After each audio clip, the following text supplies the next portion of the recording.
Be strong.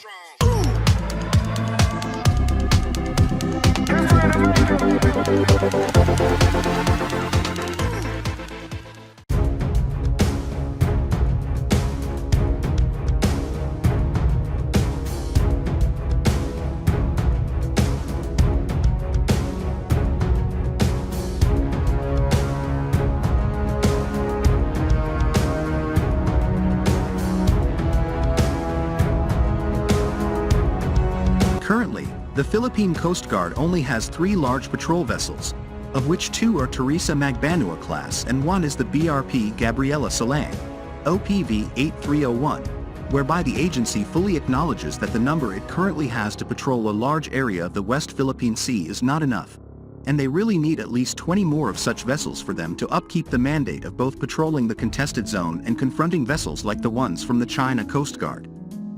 Such numbers required not only mean an increased capability of loitering and thoroughly patrolling the vast areas that the West Philippine Sea covers, but this also means that smaller vessels like the 44-meter Parola class multi-role response vessels such as the BRP Tubataha, MRRV 4401, and the BRP Malapascua, MRRV 4403, may get reassigned to waters near the Philippine coastline, such as the Sulu Sea, or in waters surrounding the country's archipelagic area.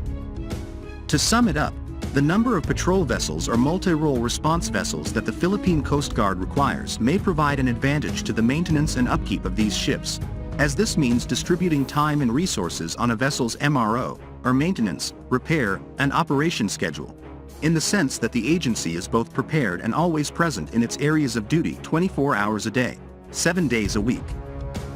Given the desired number of vessels that the Philippine Coast Guard seeks for its fleet, their showing expression of gaining 5 more 97-meter Teresa Magbanua class is a significant step for this aim in terms of numbers to fulfill, as it will help the agency fulfill its mandate of showing the flag by keeping its presence in the West Philippine Sea, with its size and capabilities being helpful in accomplishing the task at hand. Summarizing this up, the Philippine Coast Guard expressed its desire to add the numbers not only in terms of the recruits it currently gets but also the ships that these future personnel get assigned later on, as their mandate comes with the ultimate aim of keeping the country safe and secure, as the Filipino fishermen can do their livelihood without worries and not a single inch of Philippine territory gets lost to a foreign adversary, as this administration assures in a speech. The Philippine Coast Guard played a very essential role in ensuring presence in the West Philippine Sea, as this is the lawful way of enforcing its absolute right of patrolling the area surrounding the Calayan Island Group following the 2016 arbitral tribunal ruling that provide the victory to the Philippines as it nullifies Chinese claims in the area. Now, as tensions mounted and maritime patrols intensified, adding more white hulls for the Philippine Coast Guard to use are getting justified every single day. Currently, primary Philippine Coast Guard vessels such as the Parola-class multi-role response vessel and the larger Teresa Magbanua-class vessels came with a water cannon on board. In the same manner, China Coast Guard vessels in the West Philippine Sea comes with such tool on board that they used against Philippine vessels that conducts their resupply missions to the Philippine outpost in Ayungin Shoal. Let us take note that a nation's Coast Guard vessels with guns is not a new concept, as the United States Coast Guard cutters usually came with gun emplacements on board. Even at one point, they even have a Harpoon anti-ship missile installed on one of their Hamilton-class cutters, whereby these ships has long since been out of service and now is in the hands of the navies of Bangladesh, Nigeria, Vietnam, Sri Lanka, and the Philippines, in which the Philippine ones being known as the Del Pilar-class offshore patrol vessels.